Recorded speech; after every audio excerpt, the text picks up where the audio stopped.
it looks like both Mayor Turner and I are here, and I'm going to chair for now. And do we have any additional communications?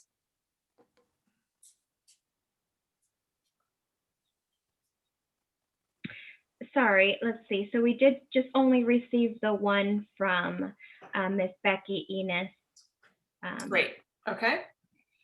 Great. And unless the mayor has something to discuss, let's move on to public comment. Members of the public may comment on any matter that is not on this agenda. Please limit your comments to 3 minutes, and members of the public may comment on items on the agenda when the subcommittee considers that item. To make a public comment, please use the raised hand icon on your smart device or desktop computer, or dial *9 if you are just using a telephone. Irene, do we have anyone who would like to make public comment at this time? There are no hands raised, Chair, and I believe our audience is currently empty. Oh, okay. But you never know. So then we'll move on to item 4, approval of the minutes. Mr. Mayor, you had a chance to review the minutes? I do, and I'd like to move to approve. Okay, I believe they're in order, so those are approved.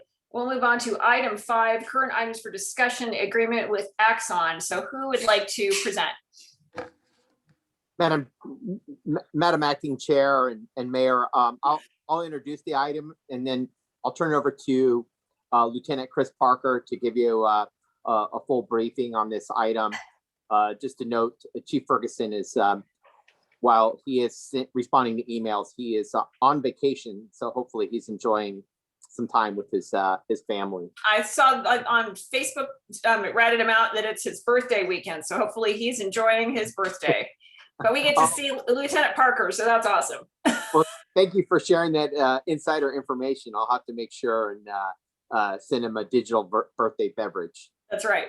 All right. Well, the item that's before you today is consideration of a new agreement with Axon. Axon provides our both our body-worn cameras as well as our the tasers that are used by officers, and certainly Lieutenant Parker can go into detail about how they factor into operations. The agreement that Council previously approved was a 5-year agreement, and so it's coming up for renewal. And Chief Ferguson and Lieutenant Parker have provided a memo that's in your packet.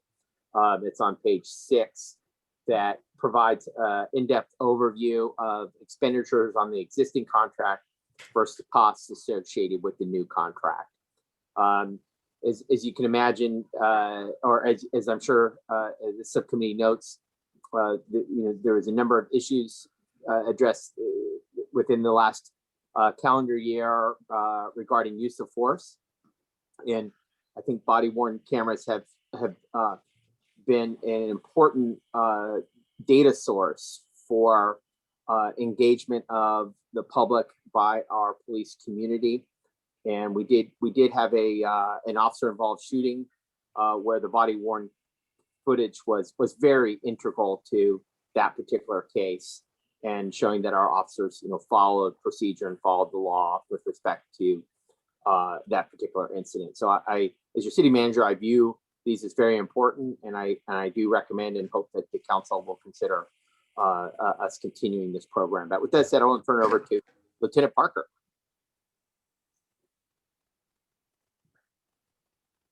Hello, can you hear me? We gotcha. All right.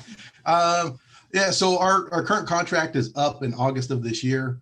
We wanted to expand on our current contract, not only to include our body-worn cameras, which entails the storage of the video, which is the big issue, and unlimited storage at that. But our tasers are 5 years old and past the life of the insurance for Axon. And 5 years ago, the X26s were a big thing, but they have evolved since then. One of the few main features that really got our attention was, because of the use of force issues, was the automatic activation of your body-worn camera. In critical incidents, when you get engaged, officers is engaged with what's going on. And may not remember, and it has happened, to activate your body worn camera, because it takes 2 taps of the camera to activate, and then one hold pressing down to deactivate it. So with this, with the upgrades of the new tasers, it will automatically activate your camera when you pull out your taser and activate it, which backs up 30 seconds and records everything that happened 30 seconds prior to that activation. And then it also comes with a holster activation. So if the officer pulls his duty weapon out of the holster, it automatically turns on your body worn camera, which is huge. That comes with it is training that's paid for. It covers the cartridges, which is a considerable amount of money, outlined in the memo.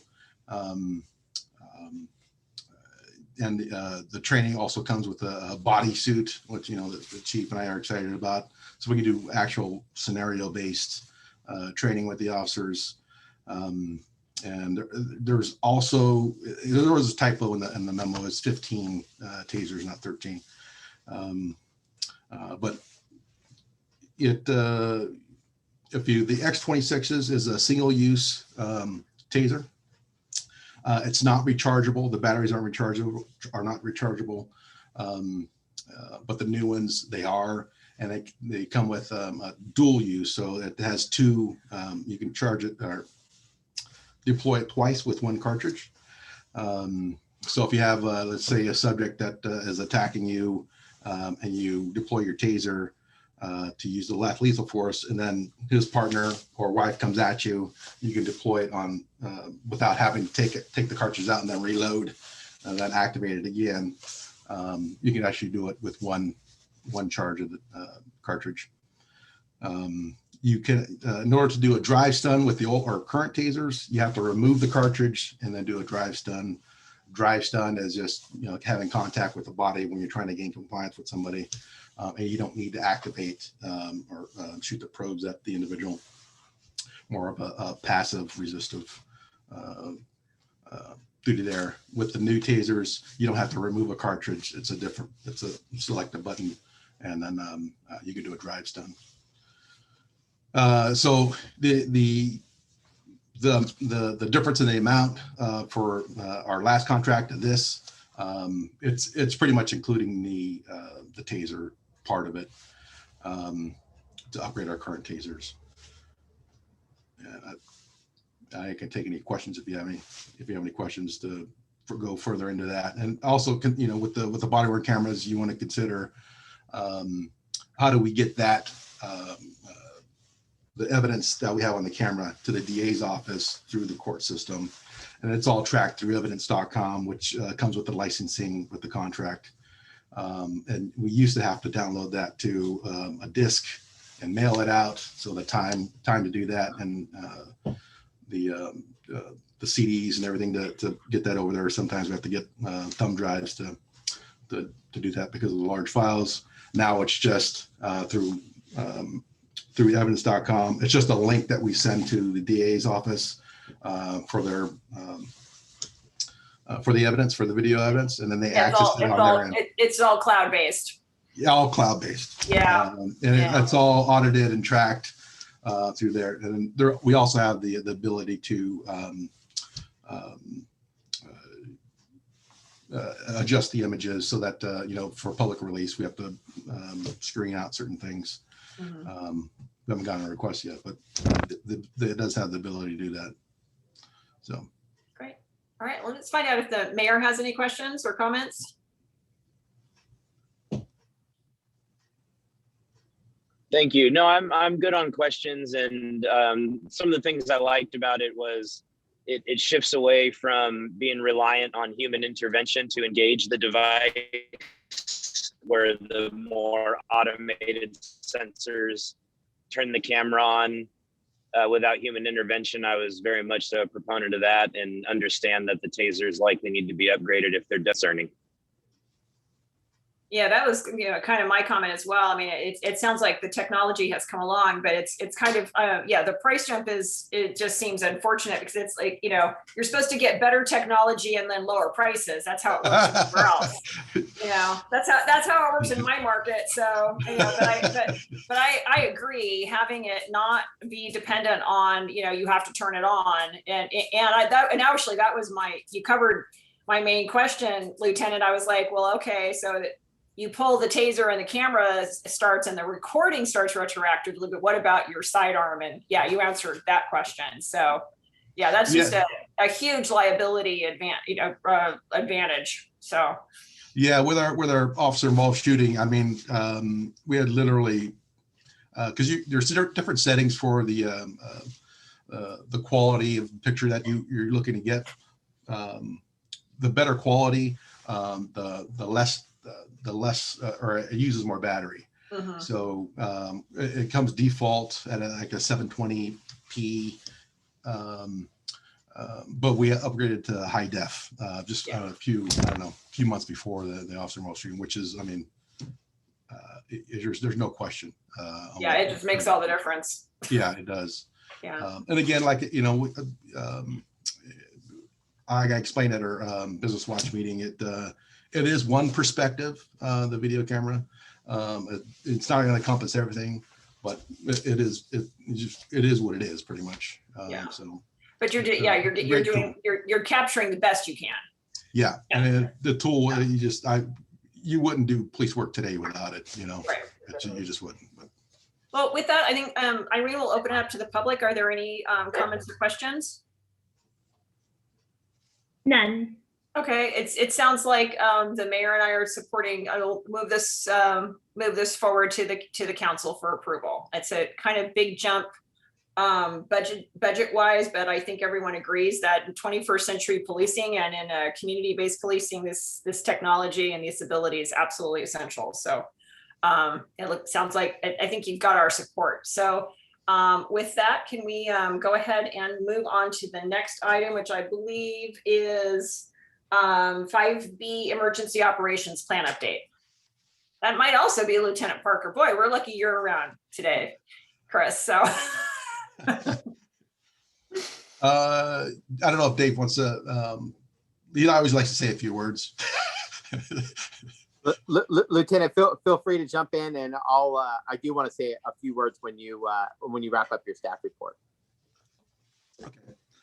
So the chief updated the old emergency operations manual to include PSPS, mass sheltering in place, and it includes the normal duties for an EOC and the different departments within, what those are staffed, who typically staffs those, and then their duties underneath the different designations within the EOC.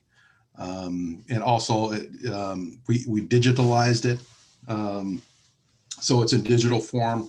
All the senior staff has a binder with the hard copy, the digital form, and the FEMA forms also within it.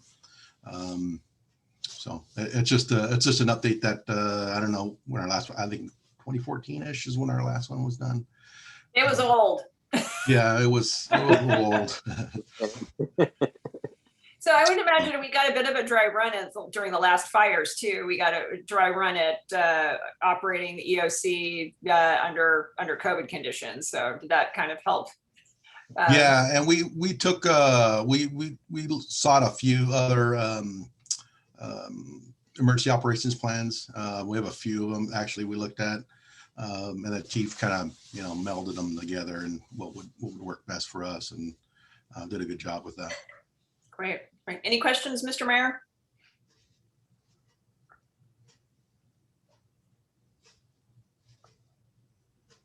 Acting Madam Chair, and He might be in the dead zone. So okay, so he can comment later. And is there a member of the public wishing to comment? Irene? No comment. Okay. So yeah, so do you want to wrap this up, City Manager? Madam Chair, well, first I just want to acknowledge the work that Chief Ferguson and Lieutenant Parker put into this major update. It was a task assigned to the chief, given his vast experience in emergency management and response. And he really put together a very nice, well-organized plan, and there was significant need for it. So I just want to take a second, just acknowledge the work that went into the plan. And it's going to be really helpful. It's got all the updated contact information, the new matrices, and all of the plan annexes that have been added by Sonoma County Department of Emergency Management. In addition, and one critical component to the emergency operation plan is a set of evacuation maps that, again, the police department took action to break down the city into identifiable zones that would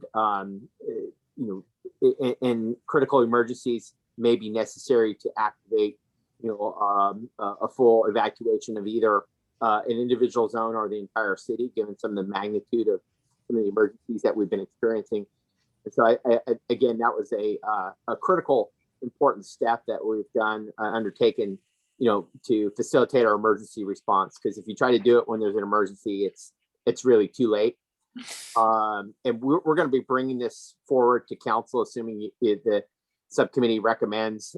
So our intent is to really disseminate the evacuation plan to the community and get as much advanced notice and understanding of those plans as possible, so that folks know what zone they're located in, and understand some of the nuances of evacuating from that particular location.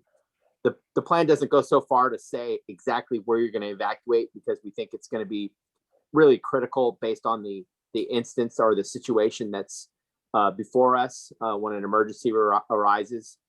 So it's not entirely prescriptive in terms of identifying all the routes, but it does have emergency evacuation zones, which then ultimately could be used as part of by the county to help identify these zones to our community via public outreach tools. So I just wanted to mention that was another important element to this emergency operation plan, and again acknowledge both the work of Lieutenant Parker and the chief and their work to bring this forward. And our plan is to bring it to council at your next meeting to kind of unveil the plan, as well as the emergency evacuation maps. Well, let's, I think you've got support for moving that forward as soon as possible. Thanks the chief, and thanks Lieutenant for your hard work on that plan. I'm sure it'll be better than the binders we found ourselves using in 2017. So with that, I believe we'll move on to item 5C, where I sense a trend here. I sense the security trend. So who would like to present this item, and who wants to admit to drawing those? It wasn't me. Because I don't think it was Raphael who did that. That was not Raphael's work. So I received a request from Melanie Hall, the program manager for the Cloverdale Senior Center. They've experienced some recent incidences, both inside in the interior, as well as activities outside of the senior center, outside normal hours. And I've asked them to join, but I know they're probably right in the middle of food distribution this afternoon. Yeah, they're probably tied up. So okay, I'll take their word for it. Right. What I asked them to do was to identify their requests for security cameras, the number and location. And I think the exhibits that are in your packet were put together by our former bus driver. Bert. Oh, okay. All right. We ultimately, if the subcommittee and council supports this, we need to get a formal proposal to install security cameras. But this, since it's a city-owned facility, it appears as though this would be something that would fall upon the city as the leaseor of the building and become part of our infrastructure, and we would need to verify that in the current lease agreement. But we did want to bring this forward for review and consideration by the subcommittee, since there have been these expressed concerns about security, and that it is an expense if the city, through our lease agreement, pays for it to install these security cameras on and at the senior center. As I've shared with them, there's quite an array of products, from off the shelf kind of residential type cameras to hardwired installed cameras like that, which is going to be which is item C on your agenda packet for City Hall. This is really item D. Right. And I kind of wanted to just sort of, I guess I don't know if we need to discuss them together, but my question was, can this be part of the Deep Valley contract that we already we're working on? I mean, would that be the practical approach? That would be very much the practical approach. We, if the subcommittee supports this, we could, get a quote similar to the quote that's included in your packet, or that Susie's going to speak to for City Hall for the senior center. It may not need all of the same real-time monitoring and backup that ours do for public records. Yeah. And we could scale it to the appropriate technology level that's needed at the senior center. But because it was a concern by the senior center, security at their facility, we did want to bring this for kind of a first touch and consideration by the Finance, Admin, and Police Subcommittee. So I just had a couple of questions. Can we just go ahead and say we're just going to kind of discuss C and D together, because there's overlap. And Jason, jump in anytime that you're in range. You might have some of the same questions that I have. Yeah.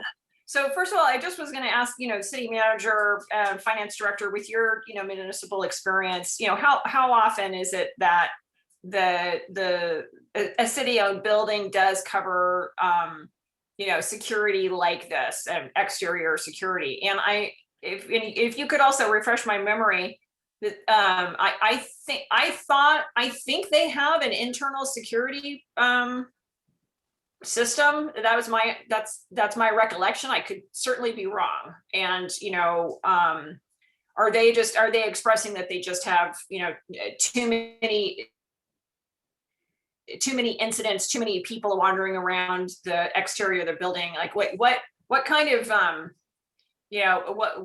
what caused this new level of concern about the exterior security? If you could kind of go into that.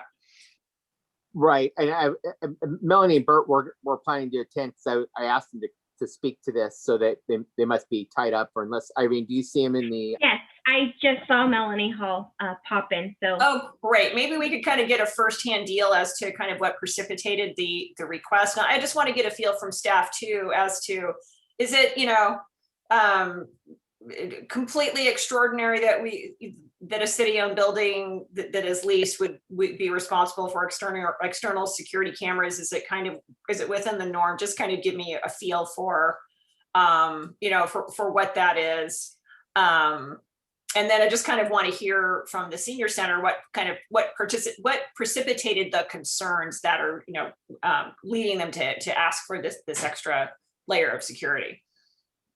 Absolutely. I'll take the first question, and then I think Melanie Hall would be best to describe what precipitated the request. Yeah. And I guess my answer relative to the security system is that it depends. Again, from the perspective of, is it part of the building or is it not? Now, it's not a typical system, as in HVAC or cooling, or cooling. Right.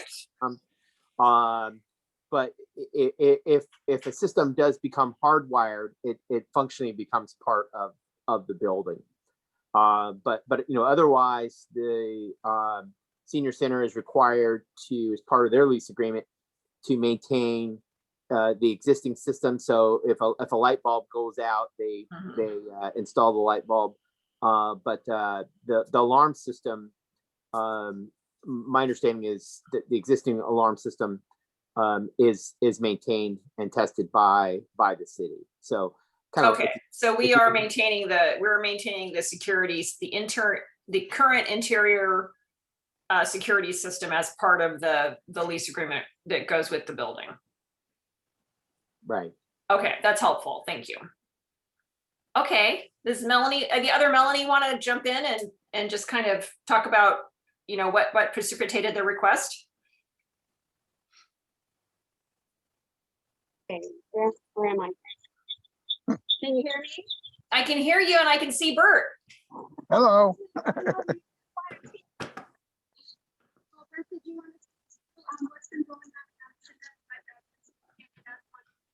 Well, yeah, there's been a kind of a series of strange things coming up missing, and we had somebody rip our 6-foot tall sunflowers out of the ground. We had a shed broken into, and nothing coming into the building, but mostly around the perimeter. Oh, except for a bag of Halloween candy that just sprouted legs and walked out the door. Well, that could be anybody. Yeah, we also had a small greenhouse that I was using to start seeds, and somebody took that. So. Wow. Okay, so kind of just general vandalism. Yeah, just okay. Petty theft kind of stuff. So I kind of looked at Lieutenant Parker. So does this sound like, the cameras would discourage this kind of petty theft and vandalism? Well, if they were noticeable, it probably would discourage. Well, I'm asking. Oh, I'm sorry. I'm asking Lieutenant Parker. Oh, I'm sorry. No worries. Short answer, no. What would discourage is people at night, motion lights and that type of thing. I think they have them there. I'm not sure, but I think you guys have exterior lighting, correct? Yes, we do. Yeah. So I'm not sure, cameras, to what degree, you want to get some nighttime cameras in there just on the perimeter. And I haven't looked at your plan yet. So, and this is the first time I'm hearing about cameras. I know there was an incident where someone stole a bunch of food that was designated to a certain group, and they just got up and walked out, and that was from inside the building. But and I am aware of the vandalism.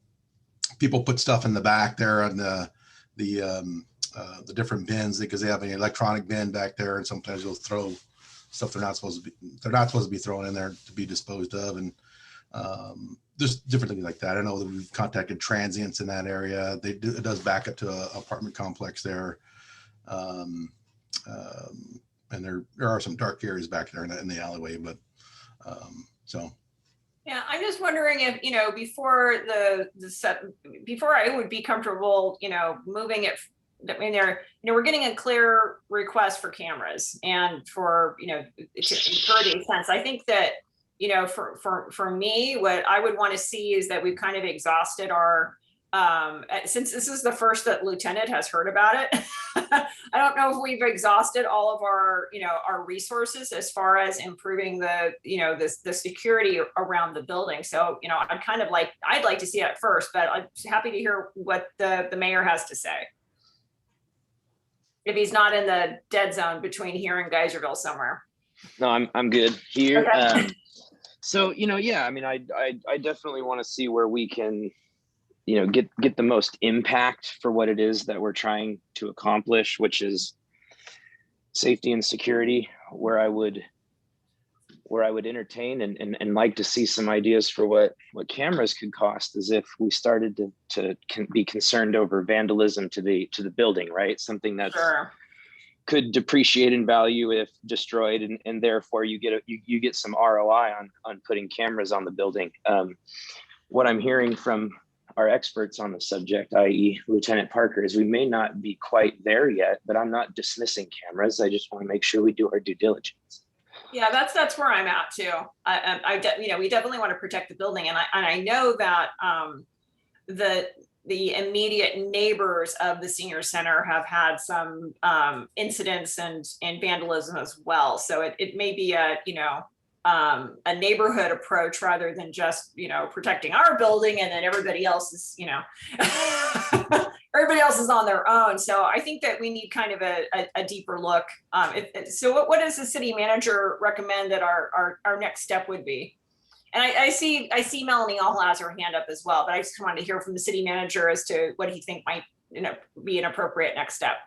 Yeah, I think it would be appropriate to do a more in-depth evaluation, have our police department take a look, and may be guiding development of a security plan, which includes a component of a security camera. Maybe we don't need 7. Maybe we need a lesser number, and what's the best tools that we can use to address some of the security concerns. There may be a need for additional lighting.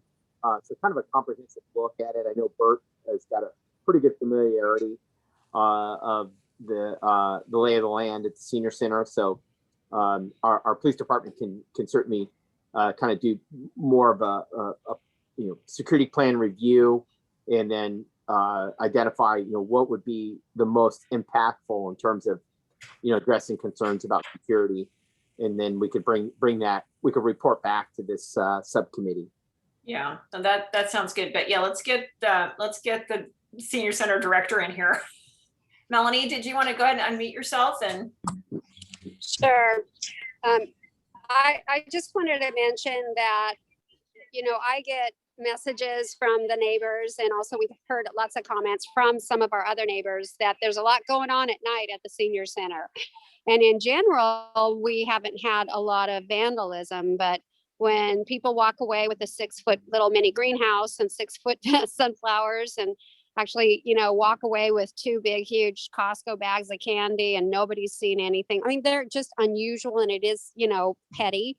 But I just think about the Boys and Girls Scout hut in the city park, and how that was completely vandalized, and it could have been the senior center. I'm not saying that it was, but I would be interested in how many reports the police department has gotten in about people on the premises at night and having to go and make a ride out there to look and see about those incidences. So we have been talking about the security cameras for probably a couple of years, and then it really came up with it being a city-owned building.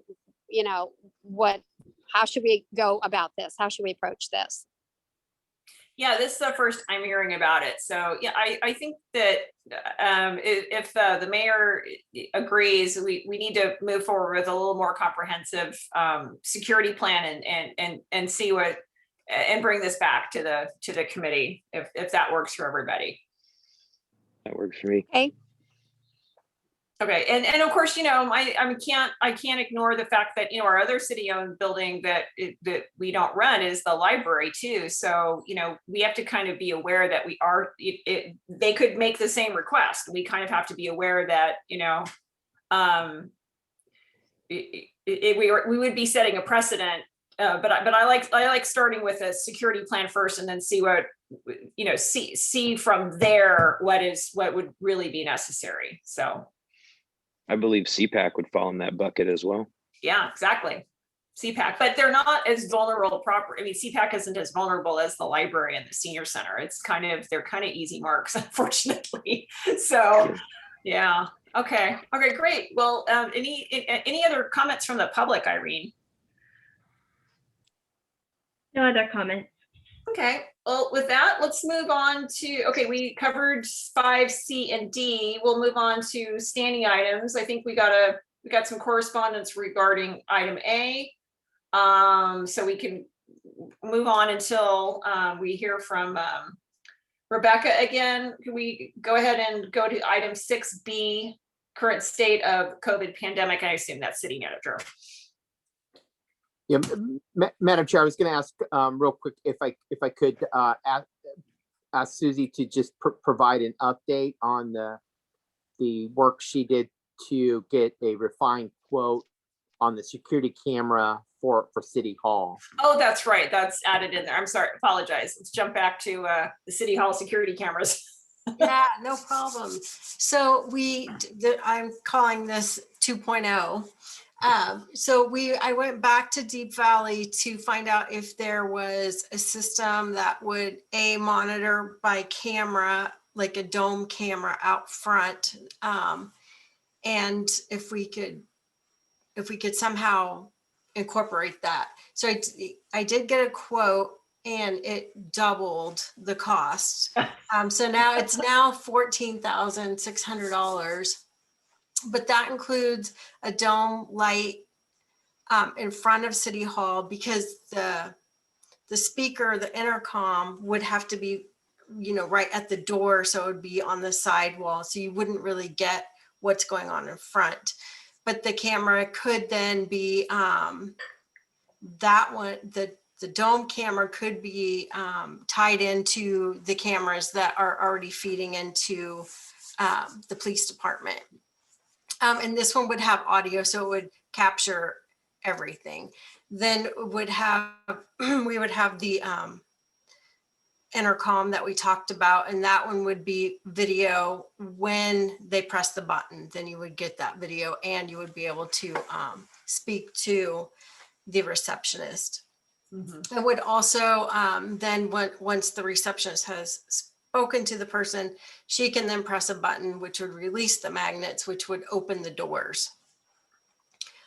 This new, I did ask if it could be cloud-based, and they don't have that, but he did upgrade the phone from a 2-wire phone to an IP system that later, if they develop something better, then we could advance with it.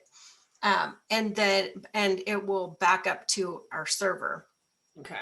And then if we get our server on the cloud, then we would have everything on the cloud. The other thing that's different is that this one, because the magnets, you wouldn't be able to use a key to open the door. So this one has a key fob for employees and of course council members, that they would have, that once they walk to the door, it would release the magnets and then you could walk through. Otherwise everyone would have to go around the back. Right. Okay. Yeah. Thoughts or preferences? So, Well, oh, sorry. Go ahead, David. Sorry. yeah, I was just wanted to mention that, as we start to look at the possibility of reopening City Hall, I think the advantages of this new proposed quote provides the technology that enables more controlled access to City Hall. So if we're in a position where we're still controlling the number of members of the public that can enter at one time, the new system will provide for that, which I think offers some benefits there. I think also just in general, in terms of having a video camera placed at that location, given the kind of increased concern around security at public facilities, I think offers a lot of advantages, especially because there's been significant reports, and this was even prior to closure, of homelessness, individuals experiencing homeless, sleeping, on the stairwell at City Hall and still being present in the morning. I know it, even our city clerk had to make her way around these individuals. So it could at least help monitor those kinds of circumstances or incidences, I guess, because this will provide a camera feed into the police department, into their existing camera systems that are monitored full time or around the clock at the police station. So I think there's some ancillary benefits beyond just enhancing security. It also provides enhanced access control. Yeah. So your thoughts, Mr. Mayor?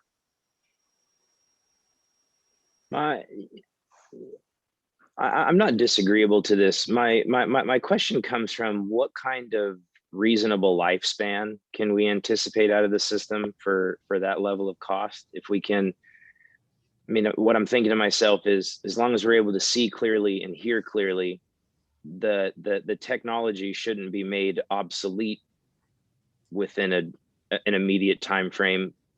It sounds like there's some options to expand as technology improves around it, which is something that's important for such a sizable investment, right? Because I don't want to see us have to be right back here in 5 years because the technology has reached its end life. And we could have maybe even, which always seems to be the case, spent a little bit more money for increased longevity. So that's where my mind is going right now. Does city staff feel confident in the lifespan of this technology for it to continue to be beneficial as we potentially grow around it and anticipates useful operation for the foreseeable future?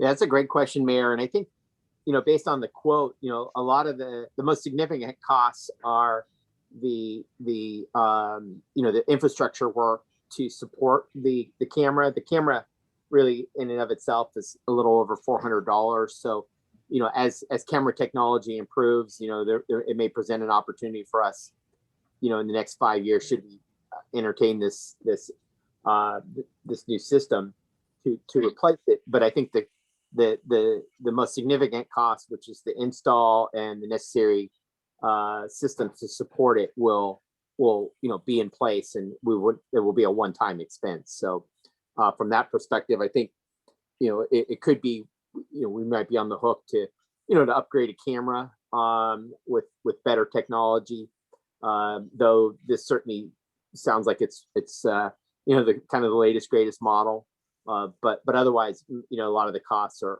hard one-time costs. Cool, that helps me. Thank you. And the labor.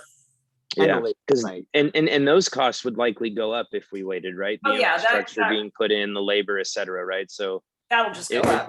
Yeah. And that's a fixed cost no matter what we do. There's no technology available that I've been made aware of where we don't have to do that infrastructure upgrade. Therefore, it is a necessary cost. So thank you. That really helps answer my question. Yeah, I it's a bummer that it is so much more expensive, but it feels like it's in line with the necessary level of service and the technology that we're moving toward, and gives direct advantages. I mean, there is no reason why that feed shouldn't go straight to the police department. Agreed. I mean, they should have eyes on the front door. They already have eyes on the back door. Yeah, I absolutely agree with that. Yeah, and as far as and then if it's a difference between it having a hardwired pot versus IP, we're moving. We will more than likely be moving phones to IP anyway. So yeah, the idea of having to have a hardwired plain old telephone, it's kind of it's pretty old school. So, I mean, I definitely would support it. I imagine if I were a council member who hadn't had the advantage of kind of seeing the previous system and then, hearing about the what you're now reporting on, I kind of want to see them side by side. So I think that would be important to include that in the staff report, is that, hey, this is what we first brought. And then the subcommittee asks some questions, and we did additional research, and while this is twice as much, this is what you also get, and just let people decide. But I think that the newer bid that you've come back with is more in line with, with our stated policies as far as technology and security are concerned. So yeah, I support moving this forward if it's okay with the mayor. So I absolutely agree. Absolutely. Okay, does that sound reasonable? All right, so it looks like we've killed item 5. You want to take over at item 6, Jason? Then Sure, happy to. Like you've landed and you're settled. I have. I do appreciate the help. I genuinely do. So yeah, item number 6. Subsection A is St. Joseph Health. We received correspondence from Becky offering an update. I trust it'll be committed to the minutes. Just in case, Dave, is there any, forgive me, David, is there any call outs you want to take from that email for the good of the order? Otherwise, I encourage everyone to see the update from Becky. Mayor, I don't have any specific call outs. I think Rebecca just acknowledged the work that she continues to undertake to address ACEs in our community, and I think her correspondence identifies some of the accomplishments that she's undertaking, and to try to more embed this model into our practices within the city. I think that's something that she's striving to do, and it seems like her approach is something that will be something that council at a future date may want to discuss in further detail. Excellent, thank you. And Irene, I still see we have no attendees outside the panel, so I will not open up public comment for this particular item. And I'll move us right on to letter B, discuss current state of COVID-19 pandemic, initial steps for reopening and recovery after the COVID-19 emergency. David, you've touched on a couple. I promise I talked to a Dave all day today. Forgive me. Anyhow, is there anything that you want to offer us in the way of an update for item B, please? Well, I primarily want to note that at the federal level, the House did approve the American Rescue Plan. It's the president put forward a $1.9 trillion plan to address the financial impacts of COVID-19 on the citizens of the United States. What's critical is there's a $350 billion funding component for counties and cities and states. And in that legislation, there's some specific dollar amounts allocated to cities, including cities, small cities like Cloverdale and other small cities in Sonoma County.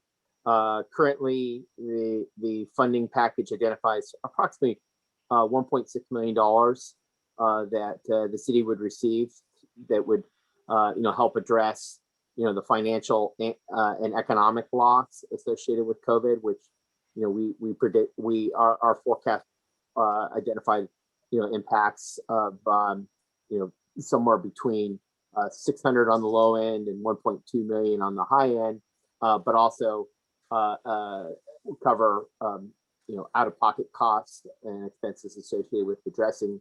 I'll just point out the security camera and the door conversation we just had falls right into that umbrella. Absolutely. Otherwise, that was not part of our maintenance plan. Nope. Right. Were it not for COVID, we would not. Sorry, David. Go right ahead. Yeah, and the legislation does face some headwinds with the Senate, but I know the current administration seems committed to moving it forward, along with some other legislation, including moving or increasing the minimum wage. Some of these things are outside the scope of city operations, but this was kind of a major update from a legislation perspective that has a potentially direct impact on the city, and wanted to just share an update.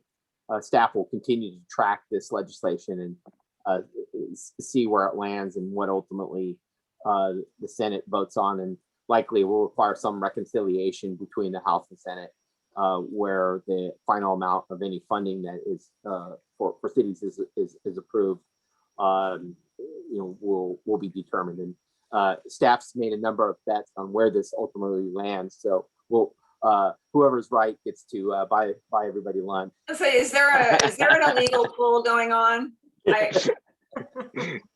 No, well, it's just what I don't know about, I can fully encourage. That's right. That's awesome. We've been here before where we've seen similar legislation, and it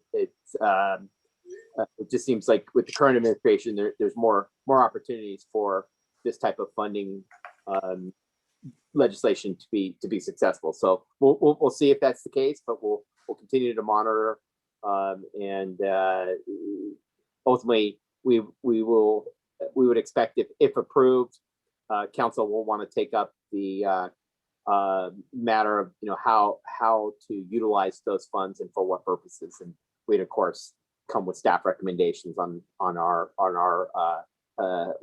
proposed idea of how council may want to allocate the funding, again assuming it gets approved in the Senate. Just put it all on 31 red. All right, so I still see no attendees yet in the audience, so I will not have public comment on this item. Any questions from staff or Melanie, anything you want to ask on this one? Awesome. David, from what I understand, we should see some movement in the Senate within 2 weeks, so I anticipate an update potentially at our next Police, Finance, and Admin, and quite potentially you might be giving us some good news at our next council meeting. So thanks for the eyes on the prize there. Go ahead and move on to item C, update on Sonoma County homeless emergency response. And Mr. Kelly, all roads seem to end with you, sir. All right, happy to provide an update. So on March 24th of last week, there was a meeting convened of the Northern Sonoma County Homelessness Planning Committee, which is a group that was established by our 4th District Supervisor, James Gore, led up by BJ Bischoff. I know Vice Mayor Cruz attended, and possibly, I believe, Councilmember Walter attended. The meeting focused on review of some of the previously discussed strategies, and with the intent of kind of just revisiting some of the work that was previously done, but then starting to build upon that with some of the strategies that hadn't been fully addressed by that committee. A lot of focus was on the need for outreach services, and developing strategies to facilitate outreach, and the county has since established what they call an IMBT, interdisciplinary disciplinary team that seeks to reach out to members experiencing homelessness to provide them with the necessary support, whether it's medical care, information about programs, trying to direct them towards supportive housing, and so that was kind of a key strategy that was discussed during that meeting. But there's another series of meetings over the next 3 months to kind of complete that process. And just today, I sent an email response to Councilmember Lands about standing up our local community advisory group and getting that process started now that the county has reinitiated their planning efforts. Because ideally, our processes follow theirs, and we work together collaboratively to have similar strategies, with ours being a little bit more directly focused on city impacts and city issues of concern. But that's kind of just a basic overview of our homeless emergency response at this time. Awesome. Any questions for David, Melanie? All right, I'm seeing no one in the audience. We will not have public comment on this item. Thank you, David, for that update. I appreciate it. I look forward to seeing how the local group can stand back up under these circumstances and really start to move the needle in the best way that they see fit. Moving on to D, Susie, update on Measure P and cannabis permits, please. Sure. So the report is in the packet, and the only thing I want to point out is that the dollar amount that's listed for February, because January 31st is when the payment was due, but that fell on a Sunday. The payments were actually received on the 1st. That's why there's an amount there at all. Otherwise, those payments are not due until February 28th, and you'll see those on your next report. Thank you. Any questions for Susie? Nope. And the public remains empty. Oh, there is an attendee now. Let's see here. It looks like Sue has joined us. So we're opening public comment. Sue, feel free to raise your hand if you have any comments on the Measure P or cannabis tax. Not seeing any, we will carry right along.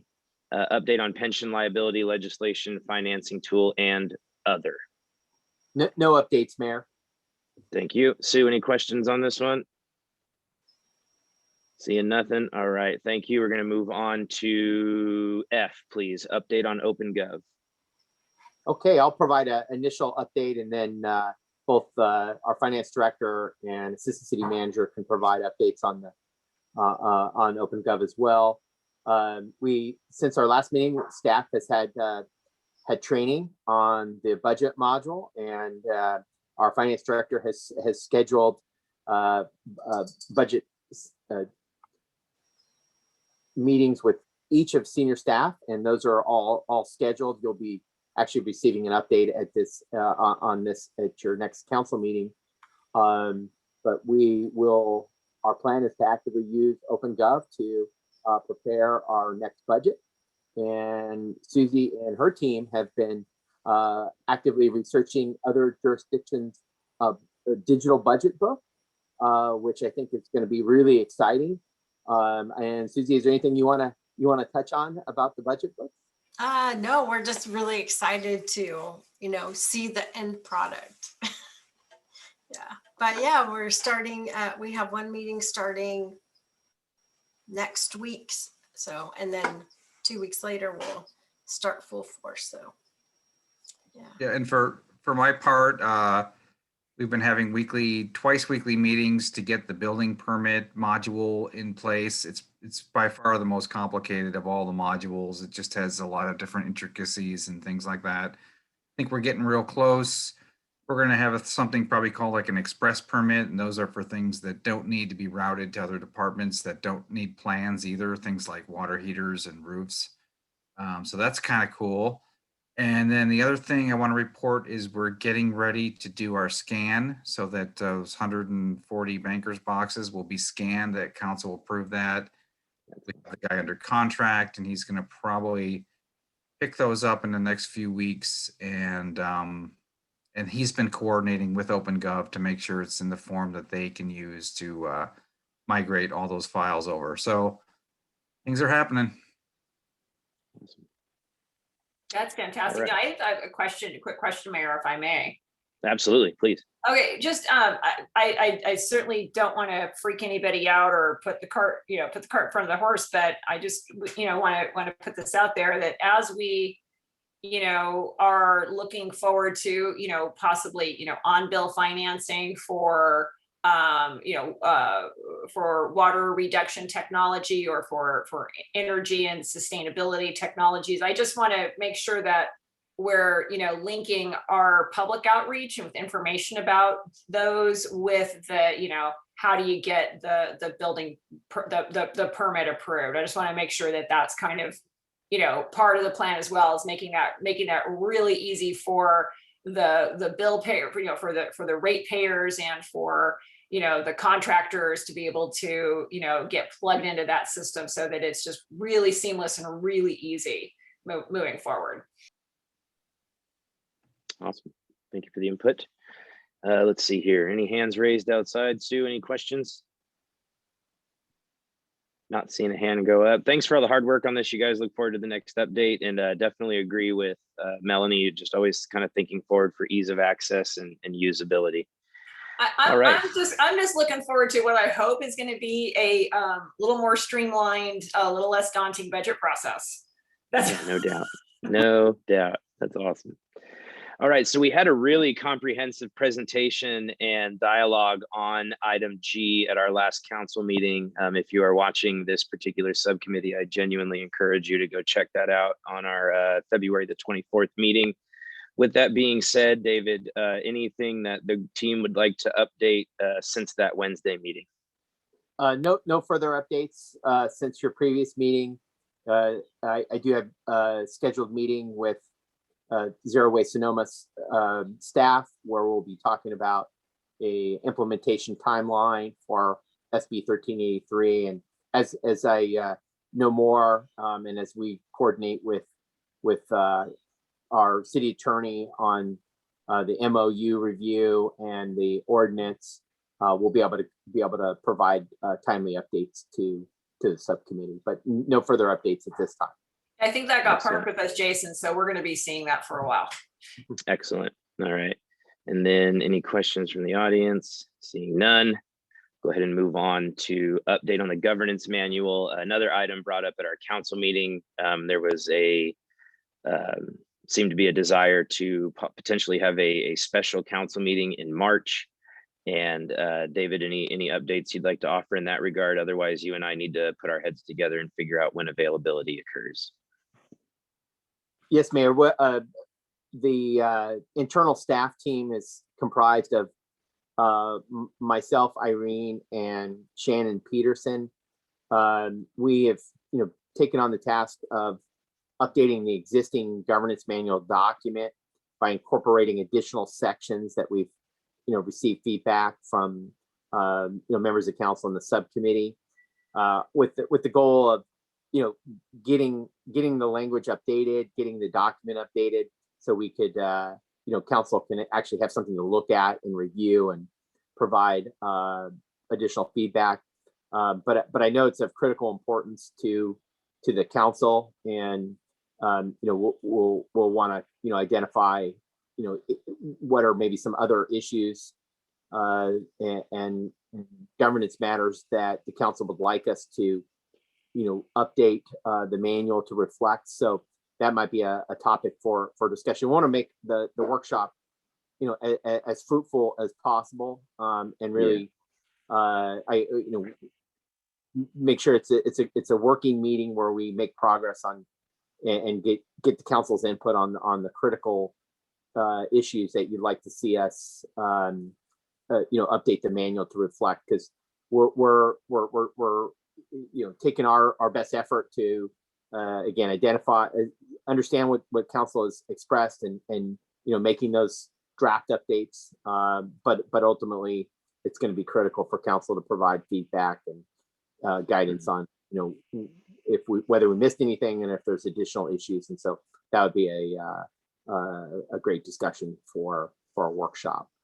Excellent. Is there anything that you can foresee in the immediate future, understanding that there will not be another finance, admin, and police subcommittee meeting until April? Is there anything that you need recommendation or approval from this group at this time? I don't have any specific asks. I'll ask Irene if there's anything she wanted to raise with the subcommittee. No, Mayor. Excellent. All right, let me see if any hands went up while we were discussing. Seeing none, move right along. Thank you very much for the update on that. We'll continue to put our heads together for a good time in which to have that impactful discussion. Next, we'll be looking at technology improvements, upgrading city phone system to a VoIP and digital storage services policy. I have a feeling this relates somewhat to the security camera discussion, as in one may feed into the other, but happy to hear any updates we may have on this item, please. Mayor, staff doesn't have any updates on either of these items at this time. I recommend that this may be something you want to talk about during a budget workshop, and look at what available resources we have and what upgrades council may want to recommend. We mentioned that we probably need to come up with a digital storage services policy. So that's not a budget item necessarily, but it will be necessary if we do come up with it. So that's the best way to proceed with that. It's just a matter of putting on our work plan and prioritizing it, so that staff dedicates time to preparing the policy and bringing it forward. Okay, so if it's something that we're putting on the budget for next year, then we have to have a policy governing. Right. Okay, great, that sounds good. So we'll just leave it as a standing item until we have the budget process. Is that what it sounds like? But yeah, I think if in the subcommittee we can certainly mention that it's been discussed and there's a need for it, and then we can get concurrence. I do see a goal. Well, not only do I see it, there will be a goal around technology, and what we're going to kind of foreshadowing what we're going to ask the council to do as part of our discussion at your meeting is to give feedback on specific strategies. And so under the kind of technology goal, this may be one of those key strategies that you'd like us to make progress on, is developing the policy that will ultimately support those technology improvements, going forward. Okay, excellent. Thank you. Let's see, any questions on this particular item? Seeing no hands have gone up. Thank you very much for that. That moves us to future agenda items. And there is one existing: discuss options for funding street improvements and paving. It seems this is discussed pretty heavily in the Public Works Subcommittee. So maybe just, is it maybe for this committee to find funds for, or This help me with this? Yeah, this isn't actually to, it's looking for different ways to fund, legacy, older suburbs that have been really neglected, and just finding new funding sources for it. So it really does belong here. Okay. So it's more of looking at like, hey, this grant became available. How does the subcommittee want to look at maybe applying for it, or these funds became available, kind of things like that, where we're going to learn updates on where money might come from, or? Yeah, or getting real about, we may have to raise it. So, okay. Yeah. All right. Thank you. Okay. Any pending items from staff? No pending items from staff. All right. I don't have any real fun anecdotes for good of the order. Anybody else? No. All right. Well, in that case, we will adjourn this meeting. Our next meeting will be Monday, the April 5th at 5 p.m. Or an alternate date and time as requested, but chances are April 5th, 5 p.m. right here on Zoom. With all that, thanks everybody for everything. Melanie, thank you for the help at the beginning, and I hope you all have a wonderful evening. Everybody stay well. Thanks for all your hard work. Thank you, Councilmember. Thank you.